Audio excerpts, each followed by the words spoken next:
আজকে আমরা কোরিয়ান রেস্টুরেন্টে আসছি খালগুকসু বা নাইফ নুডলস খেতে। এটি হলো একটি গমের আটা নুডলস এবং এটি হাতে তৈরি করা হয় এবং ছুরি দিয়ে কেটে বড় একটি পাত্রে ঝোল এবং অন্যান্য উপকরণ দিয়ে পরিবেশন করানো হয়। আর এটা হচ্ছে আমাদের আইটেম খালগুকসু। ও what is that?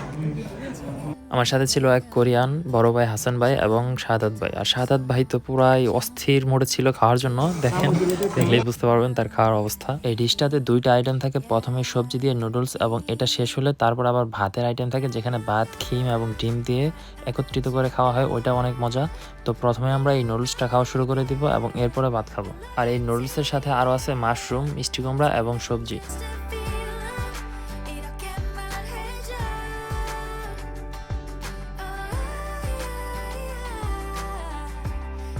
এটা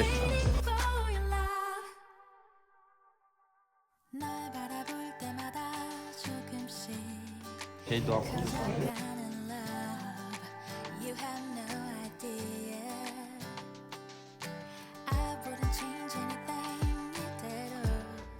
নুডলস খাওয়ার পরে শুরু হয়ে গেছে ভাতের আইটেম, আর যেখানে ভাতের সাথে ছিল খিম এবং ডিম, যেটা হাই হিটে অনেকক্ষণ লাড়ার পরে খাওয়ার উপযোগী হবে।